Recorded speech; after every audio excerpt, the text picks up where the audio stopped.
समाधान समाधान।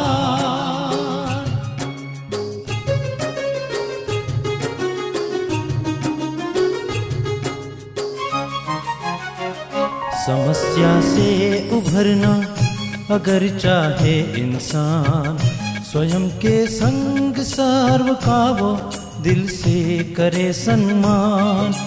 कहता है ये समाधान समाधान समाधान।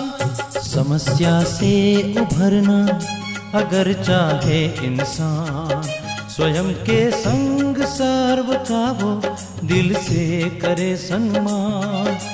कहता है ये समाधान समाधान समाधान। समाधान समाधान समाधान।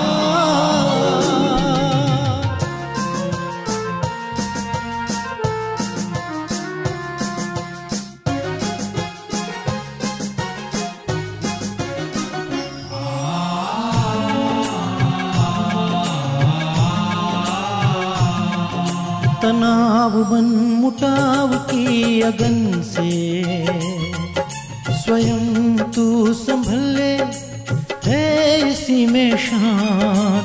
दूरिया दरारे मिटाए मन से, जीवन बन जाएगा खुशियों की खान। खुशियों की खान। कहता है ये समाधान समाधान समाधान। नमस्कार, आदाब, सत श्री अकाल। मित्रों, स्वागत है आप सभी का समाधान कार्यक्रम में। मित्रों, अनुभव एक ऐसी संजीवनी है जो मृत प्राय व्यक्ति के जीवन में भी एक नई चेतना ले आती है। अनुभव सचमुच एक ऐसी शक्तिवर्धक टॉनिक है जो कैसी भी मानसिक दुर्बलता हो उसे दूर कर देती है और आशा का संचार करती है जीवन में। या हम अनुभव को एक लाइट हाउस भी कह सकते हैं जो भटके हुए लोगों को राह दिखाती है। अनुभव सचमुच बहुत ही महत्वपूर्ण होता है हमारे जीवन में, चाहे वो खुद का हो या औरों का हो। इसीलिए समाधान कार्यक्रम में हम अब अनुभवों को लेकर आपके सम्मुख आ रहे हैं, क्योंकि लगातार लंबे समय से आपके सामने स्पिरिचुअल प्रैक्टिसेस रखे जाते रहे हैं जिनका अभ्यास करके आप बहुत सुंदर अनुभव प्राप्त कर रहे हैं, जिन्हें आप मेल के द्वारा हम तक पहुंचाते रहते हैं। और ऐसी इच्छा थी, कामना थी कि क्यों ना आप स्वयं चल करके यहाँ आए स्टूडियो में और हमारे साथ बैठकर उन अनुभवों को शेयर करें। यही कारण है कि खत्म हुआ व्यवधान, मिल गया समाधान, इस नाम से अनुभवों की श्रृंखला लेकर हम आपके सम्मुख उपस्थित हुए हैं। और आज के जो हमारे मेहमान हैं वो हैं राजेंद्र खंडेलवाल जी, जो कि मूलतः जयपुर के निवासी हैं, बेंगलोर में रहते हैं। व्यवसाय से आप अकाउंटेंट हैं। और साथ ही हमारे साथ हैं लक्ष्मी जी, जो बागलकोट से हमारे बीच आई हैं। आप इलेक्ट्रिकल इंजीनियर हैं। आइए दोनों का स्वागत करते हैं और इस सुंदर कार्यक्रम की शुरुआत करते हैं। आप दोनों का बहुत बहुत स्वागत है, अभिनंदन है। नमस्कार। आप दूर से हमारे बीच आए हैं, सुंदर अनुभवों को लेकर के आए हैं। हमारे सभी दर्शक भी बड़े इच्छुक हैं कि आपके अनुभवों को हम जानें।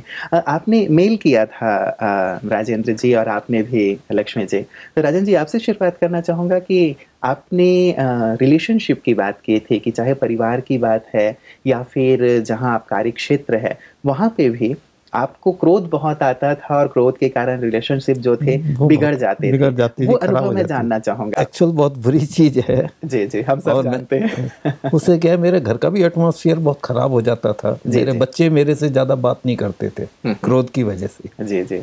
वो भी कोई बात होती थी तो मेरे से शेयर नहीं करके अपनी मदर से शेयर करते थे।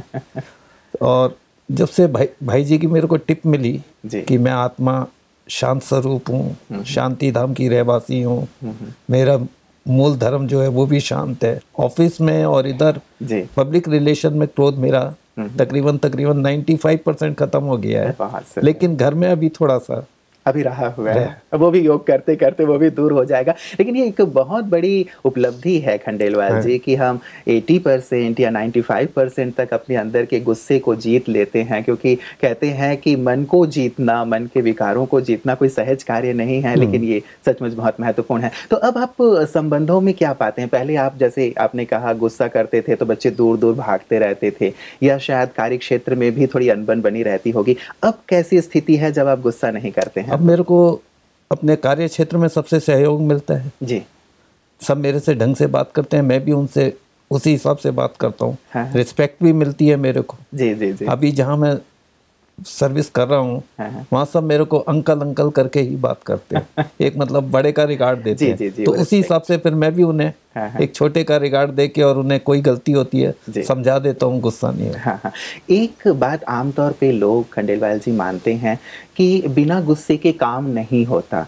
यदि आप फील्ड में हैं, आपको अपने कर्मचारियों से कार्य कराना है तो आपको गुस्सा करना पड़ता है, चिल्लाना पड़ता है, या घर में भी बच्चे मान नहीं रहे हैं, चिल्लाना पड़ता है, गुस्सा करना पड़ता है, तब वो मानते हैं। ऐसी एक आम मान्यता है, शायद आपकी भी ऐसी रही हो। अब जब आप गुस्सा नहीं करते हैं तो क्या स्थिति, क्या आपको लगता है कि सचमुच गुस्से की आवश्यकता है या ये खतरनाक था? नहीं, गुस्से की आवश्यकता नहीं है। अगर किसी को प्यार से समझाया जाए ना तो वो जल्दी समझ सकता है।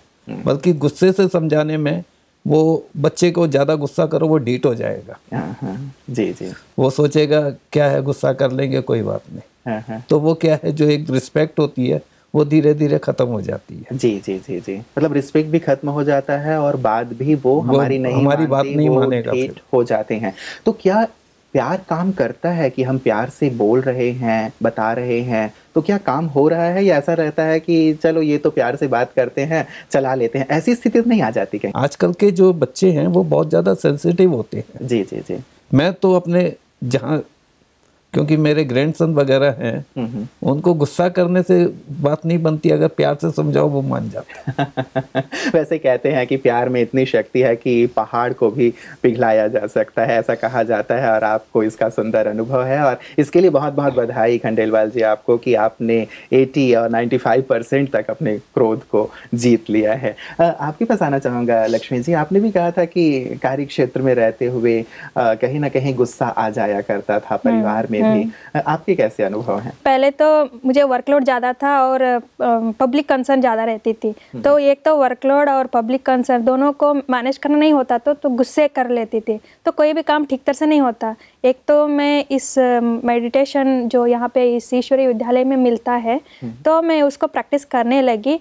उसके प्रैक्टिस के द्वारा जो पहले मिलता, मैं शांत स्वरूप हूँ, तो इस शांति का पहले मैं ऑफिस जाते ही पहले ये काम कर लेती थी। तो आज ये भी मैं पॉजिटिव थॉट ले लेती थी, आज मुझे पूरे दिन शांत होना है, कैसे भी कितना भी वर्कलोड आए, कैसे भी पब्लिक आए, तो मुझे ये ऐसे थॉट करके बैठ जाती थी। तो आते थे वो लोग आते थे, लेकिन मैं उनकी नम्रता से सुनती थी, क्योंकि सुनना भी ज़रूरी है। फिर उसके बाद मैं भी उनको बोलती थी हाँ करूँगी, मैं आपका भी करूँगी, आपका भी अटेंड करूँगी। वर्क को एक स्कीम बनाते करने लगी और पब्लिक मैनेज किया उसे। हाँ मैनेज किया। फिर उसके बाद पब्लिक को भी कैसे हैंडल किया जा सकता है ये मुझे आइडिया आ गया।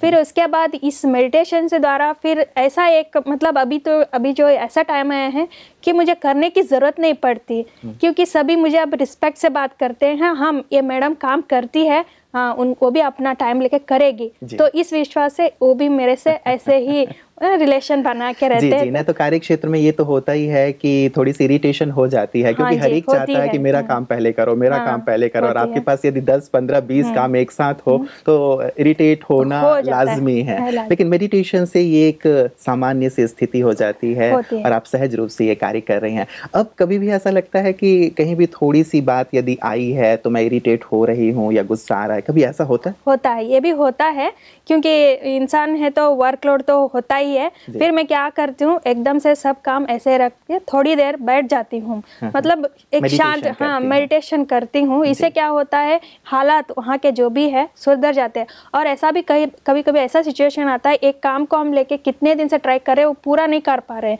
वो वर्क शेड्यूल एक जो होता है या एक प्रोजेक्ट दिया गया है, वो पूरे किसी न किसी कारण से वो उसको एक ऑब्स्टेकल्स आ रहे हैं, पूरे नहीं हो रहा है, तो इससे भी मन डिस्टर्ब हो जाता था, को पेंडिंग रख देती थी। अभी जो इजी वर्क जो भी है उसे पूरा कर लेती थी। उसके बाद थोड़ा शांत बैठने से क्या होता था, तो उसको एक आइडिया मिलती थी अपने आप तो ऐसे ऐसे करने से ऐसे काम पूरे हो जाएंगे। तो ये मेडिटेशन से ही मेरे ख्याल से बहुत से मतलब एक अच्छी बात आपने कही है कि यदि बहुत सारी परेशानियां, बातें या लोड हो तो थोड़ी देर के लिए हम मेडिटेशन कर लें, शांति में बैठें तो सहज हो जाता है उन कार्यों को सहज करना। तो क्या आप सुबह भी उठ करके मेडिटेशन करती हैं और कार्य क्षेत्र में जाने से पहले भी मेडिटेशन करके जाती हैं ताकि कार्य क्षेत्र में सब कुछ स्मूथ रहे? हाँ जी, बिल्कुल करती हूँ। एक जो यहाँ पे मुझे कहा गया है सुबह सुबह का टाइम बहुत अच्छा रहता है, उसको ब्रह्मी मुहूर्त भी ऐसे बाहर के लोग भी कहते हैं। तो मुझे पूरे दिन तो टाइम नहीं मिलता, सो मैं सुबह उठ के ये प्रैक्टिस करती हूँ। दिन का शुरुआत अच्छा रहे तो पूरा दिन कैसे टाइम बीत रहा है, कैसे काम पूरे हो रहे हैं, ये समझ में ही नहीं आता। बहुत इजी। घर आते हैं तो ये बॉडी का गाड़ी जो है थोड़ा लोडेड ऐसा फील होता है, फिर उसके बाद फिर थोड़ा रिलैक्स होके थोड़ा साइलेंट म्यूजिक सुनती हूँ, कुछ अच्छे गाने सुनती हूँ, फिर मेडिटेशन भी कर लेती हूँ, तो फिर उसके बाद फिर मैनेज हो जाता है। मतलब वैसे भी कहा जाता है हमारे यहाँ well begin is half done. तो यदि दिन की शुरुआत मेडिटेशन से हो तो सारा दिन कार्य क्षेत्र में भी सहजता हो जाती है। इसलिए सभी मेडिटेशन अवश्य करें आपके अनुभव से। खंडेलवाल जी, आपने एक बात कही थी कि विशेष करके लंबे समय से आपको धूम्रपान की, शराब की आदत थी 35 इयर्स तक, और इतने लंबे एडिक्शन के बाद कैसे मतलब ये छूट गया? क्योंकि लोगों को लगता है कि अब इसे छोड़ना हमारी बस की बात नहीं है। आप चैन स्मोकर थे आपने कहा, लेकिन आपने मेडिटेशन का अभ्यास किया, कुछ टिप्स आपको समाधान से भी प्राप्त हुए और आप इससे मुक्त हो गए। वो अनुभव मैं जानना चाहूँगा अपने दर्शकों के लिए। ये मैं जब से ईश्वरीय विश्वविद्यालय से जुड़ा तो उधर जाने से मेरे को क्या, एक तो मेडिटेशन करना होता था वहाँ बैठ के, दूसरे ईश्वरीय ज्ञान जो मिलता था उससे मेरे अंदर के विचार जो थे ना वो धीरे धीरे चेंज होते चले गए जी। जो विचार चेंज हुए तो उससे मेरी आदतों में ऑटोमेटिकली फर्क आना चालू हुआ। मेरे को अंदर से लगा कि ये जो काम मैं कर रहा हूँ ये गलत कर रहा हूँ। मतलब ये एडिक्शन ठीक नहीं जी जी जी। वो सेहत के लिए भी ठीक नहीं है और दूसरे समाज के लिए भी, उसमें मेरी समाज में भी वो इज्जत नहीं होती है। जी जी जी। तो वो धीरे धीरे क्या है, मेरे ड्रिंक्स वगैरह तो छूट गए थे। सिगरेट मेरी नहीं छूटी थी। अच्छा। लेकिन सिगरेट मेरा, जब मैं फर्स्ट टाइम, ये एक बार जून के अंदर मैं यहाँ मधुबन आया था, कुछ वो था तो मेरे को शिविर का आयोजन था जी जी। तो उसके अंदर मैं सेंटर से मेरे को लेके आए थे। तो मैं जब यहाँ आया ना, यहाँ की पवित्र भूमि पे पैर रखने के बाद ऑटोमेटिकली मेरे अंदर पता नहीं क्या चेंजिंग आई। मैं ईश्वरीय चमत्कार बोलूंगा उसे कि मेरी सिगरेट की इच्छा अपने अंदर से खत्म हो गई। जिस आदमी को मॉर्निंग में मोशन के लिए कम से कम 3 सिगरेट चाहिए हो और उसे बिना सिगरेट के और इजीली उसका सारा काम हो रहा है जी जी, तो वो मेरे लिए तो वो ईश्वरीय चमत्कार है। बिल्कुल। मतलब इस धरती पे जिसे हम माउंट आबू मधुबन कहते हैं, तो यहाँ आते ही ऑटोमेटिक चेंज। क्या कोई विचार आया मन में कि नहीं अब ये नहीं लेना है, या कोई दिव्य फीलिंग हुई, कोई अनुभूति? नहीं, अंदर से मेरे को पता नहीं क्या अनुभूति हुई जो कि इच्छा ही नहीं हुई मेरे को जी। मेरे संग जितने थे उनमें भी कोई पीते थे, वो छुप छुप के पी रहे थे, शिविर में आए थे लेकिन पी रहे थे। लेकिन मेरे को अंदर से इच्छा नहीं हुई कि मैं यहाँ आके कुछ कोई कि ऐसी जगह आके कुछ गलत काम करूं। 7 डेज में यहाँ पर रहा, उसके बाद वहां जाने के बाद मेरे को कोई जरूरत नहीं पड़ी, कोई मतलब ना कोई मेडिसिन ली, ना कोई मेरे को मेहनत करनी पड़ी। जबकि मैं पिछले 25 साल में इतनी मेहनत करी, घर वाले मेरे से परेशान कि कैसे छोड़ें इस बुरी आदत और आज मेरे को ये महसूस होता है अगर कोई स्मोक करके मेरे पास आता है मेरे को बुरा लगता है। सिगरेट छोड़ना इतनी बड़ी उपलब्धि है मेरे लिए कि पैसे की बर्बादी थी, शरीर की बर्बादी थी, इसकी वजह से मेरे को पाइल्स की बीमारी हो गई थी जो कि मैंने अपने सिगरेट छूटने के बाद खाने पीने को थोड़ा सा कंट्रोल करके उसे विदाउट मेडिसिन मैंने रिमूव करा। वाह, क्या बात है, ये तो बहुत ही बड़ी उपलब्धि है। कई लोगों की एक मानसिकता सी हो जाती है खंडेलवाल जी कि जैसे आपने कहा कि मोशन के लिए भी मुझे वो लेना पड़ता था, तो कई सोचते हैं कि जब तक हम ऐसा या तो स्मोकिंग नहीं करेंगे या कुछ ड्रिंक नहीं करेंगे तो कई बार हमारा पेट साफ नहीं होता है, या हमें ठीक से नींद नहीं आती है, या ढंग से हम काम नहीं कर पाते हैं, एनर्जी फील नहीं करते हैं, ऐसा लोग सोचते हैं। ये जो मान्यता है सही है या गलत है? नहीं, जब तक आदमी ये करता रहता है तब तक उसके लिए सही है। ओके। हाँ हाँ। लेकिन ये क्या है, एक साइकोलॉजिकल इफेक्ट है, मैं जो मानता हूँ। जी जी जी। छोड़ने के बाद मेरे को अब किसी चीज की जरूरत नहीं पड़ती और सब चीजें सामान्य और सब चीजें सामान्य होती हैं। जी जी। और पहले मेरे को वर्क करने के लिए कुछ भी वर्क करूंगा, बीच में बार बार रुक के, और टाइम भी वेस्ट होता था और पैसा और एनर्जी तो वेस्ट हो रही है, वो तो अलग जी है। जी। तो घर वाले भी बहुत खुश हो गए होंगे। किसी को यकीन नहीं होगा कि मैंने सिगरेट छोड़ दी है। जी जी। लेकिन ये सचमुच सबके लिए बहुत ही प्रेरक बात है कि वो इस चीज से मुक्त हों, और साथ ही साथ इससे मुक्त हुआ जा सकता है। ये भी एक बहुत ही सिर्फ एक थोड़ा सा क्या है, संकल्प अपना जो हो वो दृढ़ संकल्प होना चाहिए। हाँ हाँ। कि मैं मुक्त हो सकता हूँ। बिल्कुल, विल पावर होनी चाहिए बस। और साथ ही ये जो राजयोग का अभ्यास है, वो अभ्यास कितना मददगार हो सकता है खंडेलवाल जी इसमें? देखिए, ये पूरा सब राजयोग के मदद से ही होता है। आदमी की जो विल पावर होती है वो राजयोग से ही, मेडिटेशन करने से क्या है, निर्णय शक्ति सबसे पहले जो है वो आदमी की निर्णय शक्ति पे असर पड़ता है। जी। राजयोग करता है, माइंड को केंद्रित करता है, तो उसको क्या होती है, पावर मिलती है। किसी भी काम को, सोल्यूशन को, किसी को सोचने के लिए उसको शक्ति मिल जाती है, वो डिसीजन सही ले पाता है। और वैसे क्या है, माइंड इतना ज्यादा पजल रहता है कि वो जल्दी से आदमी सही डिसीजन नहीं ले पाता। बिल्कुल, और वो शक्ति भी अनुभव नहीं करता कि वो ये कार्य कर सकता है। अच्छा, एक अवेयरनेस भी आती है मेरे ख्याल से कि उसे क्या करना चाहिए और क्या नहीं करना चाहिए। कई बार ये होता है कि लाइफ है, एंजॉय करो, खाओ पियो, मस्त रहो, सिगरेट पी लिया तो कौन सी बड़ी बात है। तो शायद एक अवेयरनेस की जीवन बहुत मूल्यवान है, इसे अच्छे कार्यों में लगाना है, समाज की सेवा में लगाना, शायद ये अवेयरनेस भी उसमें बहुत काम आती है, बहुत काम आती है। जी जी जी जी। साथी थे या कार्य करने वाले थे, वो भी शायद एडिक्शन में थे या कुछ लेते थे, वो अनुभव मैं जानना चाहूँगा। जी, ऐसा है कि यहाँ पे जो ब्रह्मा कुमारी ईश्वर विद्यालय है, व्यसन मुक्ति का एक योजना बनाया, उसके तहत वो एक होम्योपैथी के टैबलेट्स देते हैं जो तंबाकू से भी मुक्ति मिल सकती है और शराब से भी मुक्ति दिला सकती है। जी जी। तो मैं जहाँ पे काम कर रही थी, वहाँ पे एक कोवर्कर या कलीग ऐसा था जो बहुत ही शराब पीता था, मतलब नाइट पूरे पी के ही आता था। तो इससे उसकी बदबू जो सुबह भी वो पूरे ऑफिस में फैल जाती थी। जी जी। तो वो आदमी तो अच्छा भला था, लेकिन उसकी एक बुरी आदत थी, इससे हाँ, इससे मुझे बहुत डिस्टर्बेंस होती थी। मैंने एक दिन प्यार से पूछा कि भाई, इससे हम ऑफिस में तो डिस्टर्बेंस होती है, अगर तुम स्वयं की मर्जी से छूटना चाहो तो मैं आपकी मदद कर सकती हूँ। तो हाँ मैडम, मैं तो छूटना चाहता हूँ लेकिन हो नहीं पा रही है, क्या करूँ, ऐसा बोल रहा था। तो मैंने कहा ये टैबलेट्स ऐसा है, आप ब्रह्मा कुमारी को संपर्क कर दीजिए, तो वहाँ पे आपको देंगे, सजेस्ट करेंगे। तो ऐसा ही किया।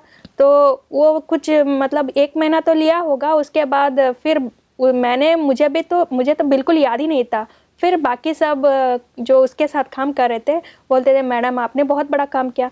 भाई क्या मैंने क्या बड़ा काम किया, आपने इसका जो शराब की आदत आपने छुड़ा दिया, आप तो महान हो गई। मतलब मुझे ही पता नहीं था, ये तो बहुत खुशी की बात है। फिर वो आदमी को खुद अपने लिए नहीं, फिर अपने बहुत से साथियों को भी इसका सजेस्ट किया, इस मेडिसिन का। तो उन सब भी वो सब भी शराब से मुक्ति को पाए। तो एक और भी एक मेरा एक्सपीरियंस है, हमारे घर में कारपेंटर का वर्क हो रहा था। जो वर्कर था तो चैन स्मोकर था, दिन भर पूरा काम करता था लेकिन बीच बीच में बहुत सिगरेट पीता था। हमारे घर के वाइब्रेशंस भी बहुत बहुत खराब हो जाते थे। मैं बोलती थी अगर पीना है तो बाहर जाके स्मोक कर लो, उसको नहीं होता था। तो मैंने पूछा, उससे भी बहुत प्यार से ही पूछा, ऐसा तुम छूट सकते हो तो बताओ, मैं आपकी मदद करूंगी। हाँ कर दीजिए, मेरा हालत भी बहुत खराब हो रही है, मैं काम पूरा नहीं कर पा रहा हूँ। तो उसको तंबाकू मुक्ति का जो टैबलेट था उसको मैंने दिया। उसको एक ऐसा कहा, तुम छूट सकते हो, एक माइंड बना लो। पहले तुम्हारे अंदर एक दृढ़ विश्वास होना चाहिए, हाँ मैं छूट सकता हूँ, इससे ही मुझे छूटेगी। तो ये टैबलेट लेते वक्त ऐसा भी मत करो कि सब एकदम छोड़ दो, थोड़ा कम करो। चैन अगर दिन में आप 10 पी लेते हो स्मोक, तो उसके बदले 2 पे आ जाओ। फिर उसके बाद धीरे धीरे कम करो। एकदम से करोगे तो हमारा घर का काम तो रह जाएगा, आप बीमार पड़ जाओगे।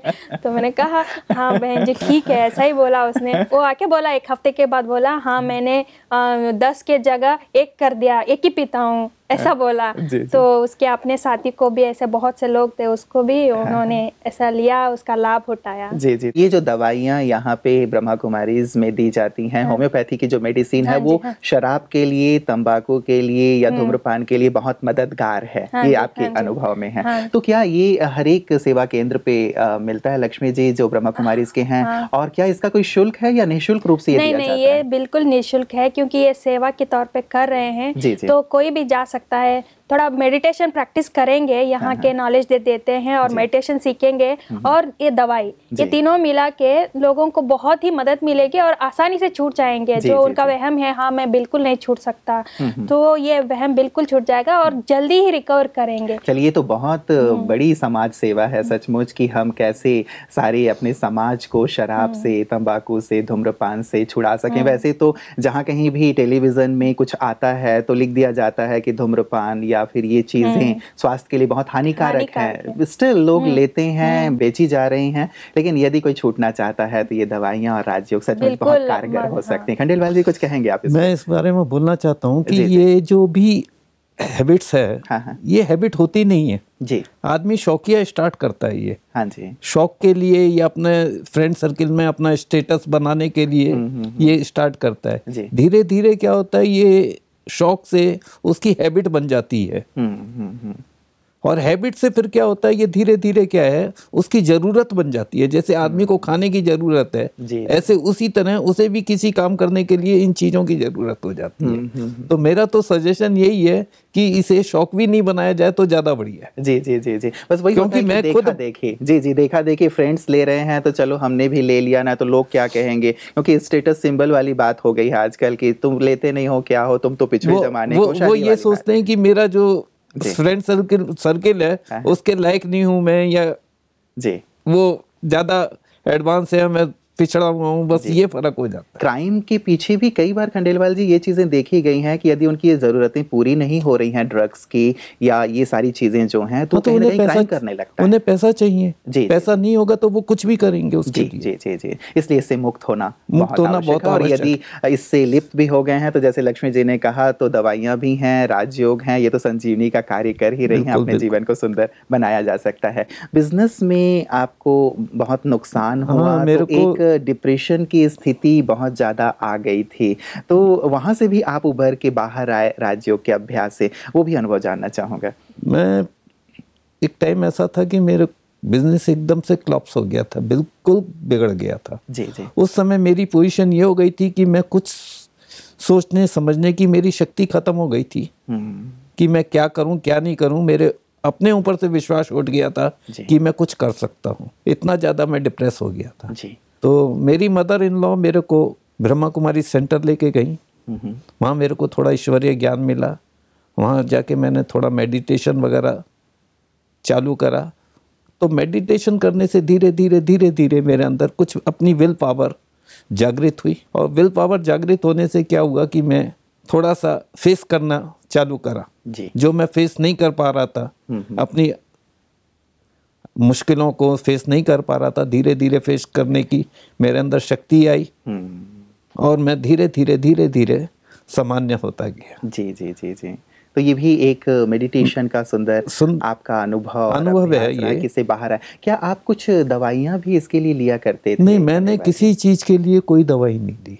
मैं सिर्फ जो है जी वो मेडिटेशन और ईश्वरीय ज्ञान जी, इसके ऊपर ही मेरा सारा वो रहा। जी जी। तो बहुत सारे लोग ऐसे हैं खंडेलवाल जी जो थोड़े से डिप्रेशन की स्थिति में चले जाते हैं, कई बार बहुत गहरे उतर जाते हैं।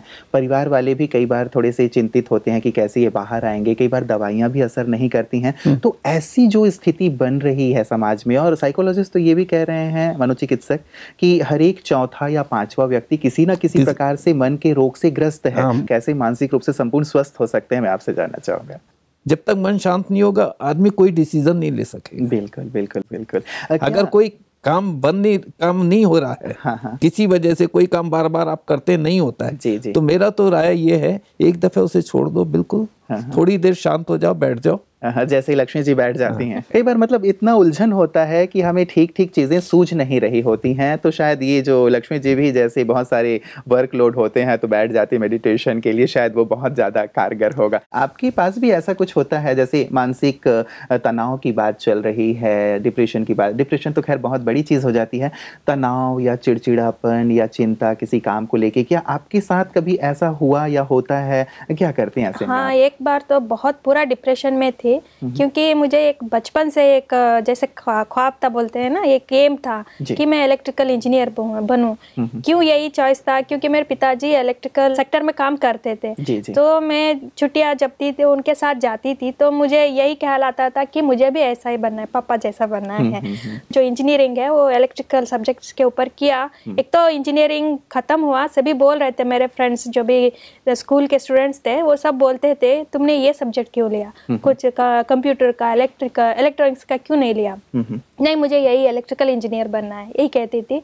लेकिन जब मेरा इंजीनियरिंग पूरा हुआ तो इस इलेक्ट्रिकल सेक्टर में पूरे कोई भी जॉब ही नहीं था, मतलब बहुत गिरावट थी उस टाइम। तो सभी मेरे दोस्तों मतलब फ्रेंड्स बहुत बहुत अच्छे कंपनी में जॉब कर रहे थे, तो उस टाइम मुझे बहुत कंपैरिजन कर करके बहुत डिप्रेशन आ गई थी, क्या करे करके। फिर सब लोग बोल रहे थे लेक्चरर कोई और जो छोटा मोटा जॉब कर लो, नहीं मुझे यही बनना है, मैं यही ट्राई करूँगी। तो इस दौरान एक तो मेरा काम नहीं हो रहा था, दूसरी तरफ मुझे दूसरा काम करने में मन नहीं था। ये 2.5 साल तक तो चला मेरे जीवन में। साल तक आप इस दौर से गुजरी। लेकिन इस दौरान डिप्रेशन थी तो बोलते थे कि तुम मेडिटेशन कर लो, कोई भी मेडिटेशन कर लो। तो मेडिटेशन के लिए क्या करो? फिर तो ये तो सुना था मैंने उन दिनों, 10 साल पहले की बात है, तो ये ईश्वरीय विद्यालय ऐसा मेडिटेशन सिखाते जाओ, मतलब हमारे घर के पास था तो जाती थी, वो वहाँ के बहनें मुझे सिखाए, मैं उसमें थोड़ा इंटरेस्ट लेने लगी, तो मेडिटेशन करती रही ताकि मुझे इस डिप्रेशन से बाहर आना था, मुझे बस इस पे कंसंट्रेट करना था। पहले तो मैं प्रैक्टिस करने लगी मेडिटेशन, फिर वहाँ के जो भी कार्यक्रम थे उसमें इन्वॉल्व होती गई। तो उसके बाद मेरे मन में आया चलो ये नहीं मिल रही तो क्या बात है, एटलीस्ट ये तो मन में आया मुझे दूसरा जॉब कर लेना चाहिए अगर जॉब करना ही है तो। फिर मैं दूसरे जॉब पे लगी रही, 1 साल तक तो किया मैंने। उसके बाद ऑटोमेटिक सिर्फ मैं कहती थी सबको, मेरे जो भी इलेक्ट्रिकल फ्रेंड्स थे उनको कहती थी तुम चिंता मत करो, हमारा भी इलेक्ट्रिकल इंजीनियर का एक दिन आएगा, टाइम आएगा, जमाना आएगा, अभी कंप्यूटर वालों का है। लेकिन अंदर में एक बहुत पॉजिटिव इंट्यूशन बोलते हैं ना, ऐसा थी। तो ऐसा ही हुआ, 1 साल मैंने ये दूसरा जॉब किया। उसके बाद एक ऐसा मतलब एग्जामिनेशन का ये पेपर नोटिफिकेशन आया, उसमें 1300 लोगों का अपॉइंटमेंट का एग्जामिनेशन का ये नोटिफिकेशन है। मुझे तो बहुत खुशी हुई। उसमें 800 लोग असिस्टेंट इंजीनियर और 500 लोग जूनियर इंजीनियर्स का था। तो मैंने एप्लीकेशन डाला, फिर सब धीरे धीरे होगा। मेरा तो मतलब उसमें ज़्यादा ये नहीं दे रही थी, लेकिन आसानी से, कितनी आसानी से हो रही थी तो पता ही नहीं चल रहा। मेरे एकदम से कुछ दिन बाद मेरे हाथ में अपॉइंटमेंट लेटर आ गया। मुझे बहुत खुशी हुई। शायद ये मैं इस राजयोगा से जुड़ी रही तो इससे ज़्यादा शायद मेरे लाइफ के कुछ ऑब्स्टेकल से वो निकल गए, लाइफ क्लियर हो गया, तो मेरा एम अपने आप मेरे करीब आ गया। मैं उसके पीछे नहीं गई, वो आपके करीब आ गया। और साथ ही एक आशा का भी एक संचार होता है, विश्वास भी बना रहता है। जैसे आपने कहा कि चलो हमारा भी जमाना आएगा, हमारा भी दिन आएगा। तो ये विश्वास रखना, कई बार हमें इंतजार करना पड़ता है कुछ चीजों के लिए, और जो इंतजार नहीं करते, बहुत ज्यादा सोचते हैं, वो शायद डिप्रेशन में चले जाते हैं। ये वाली स्थिति आती है। तो कईयों के साथ ऐसा होता है लक्ष्मी जी, जैसे आपने कहा ना कि हम अपना एजुकेशन कंप्लीट करते हैं, उसके बाद कई बार हम जॉबलेस रहते हैं, तो वो एक तनाव की स्थिति रहती है। ऐसे जो यंगस्टर्स हैं उनके लिए कुछ कहना चाहेंगे आप? हाँ, मैं यही सलाह देना चाहती हूँ कि वो कोई भी जॉब मिले पहले तो वो ट्राई करें। अगर मिलता है तो ठीक है, नहीं मिलता है तो फिर भी आप अपनी कोशिश जारी रखें। फिर अपने लाइफ को ज़्यादा डिप्रेशन में ज़्यादा सोचे नहीं, क्या होगा फ्यूचर के बारे में ज़्यादा सोचे नहीं। अभी आपके पास है क्या, प्रेजेंट है, प्रेजेंट को वैल्यूएबल बनाओ, कुछ अच्छे कामों में, अच्छी चीज़ों में लगा लो। अपने आप वो कुछ न कहीं से एक लिंक आ जाता है। तो भाई यहाँ पे एक अपॉइंटमेंट है, यहाँ पे है। किसी को 1 साल लगेगा, 2 साल, कुछ साल के बाद तो उनको अपनी अपनी एम में पहुंचने की बहुत मदद मिलेगी। बिल्कुल बिल्कुल, मतलब पॉजिटिव बने रहें। हाँ जी। अच्छा लग रहा है, आज वक्त इजाज़त नहीं दे रहा है, लेकिन हम आपके साथ अपनी बात जो है वो जारी रखेंगे और आपके सुंदर सुंदर अनुभव लेते रहेंगे। खंडेलवाल जी, लक्ष्मी जी, सचमुच बहुत ही अच्छा लग रहा है और बल मिल रहा है, एक नई प्रेरणा मिल रही है कि हम भी कुछ कर सकते हैं। यदि कोई चैन स्मोकिंग करता है या बहुत ज़्यादा ड्रिंकिंग कर रहा है या फिर कोई डिप्रेशन की स्थिति में है, बाहर आया जा सकता है। हाँ, प्रकाश ही प्रकाश है, बस एक उत्साह बनाए रखने की ज़रूरत है, ऐसा लगता है। आप दोनों का बहुत बहुत शुक्रिया, आप बने ही रहेंगे, हम आगे भी इस बात को जारी रखेंगे। बहुत बहुत शुक्रिया आप दोनों का। अच्छा लगता है ना जब हमारे पास एक प्रकाश आता है। यदि हम बहुत ज़्यादा अंधेरे में हैं तो कई बार निराशा के बादल बहुत ज़्यादा गहन हो जाते हैं कि पता नहीं हम इससे बाहर आ पाएंगे या नहीं आ पाएंगे। ऐसे अनुभव हमें बहुत ज़्यादा मदद करते हैं। हमारे साथ खंडेलवाल जी हैं, लक्ष्मी जी हैं, आगे भी अपना अनुभव जारी रखेंगे। आप बने रहिएगा समाधान कार्यक्रम में हमारे साथ और साथ ही साथ अपना ख्याल भी रखिएगा। नमस्कार। और दृढ़ मनोबल से कर दे तू पल भर में मुश्किलें आसान, कतनी समकरनी के पावन जल से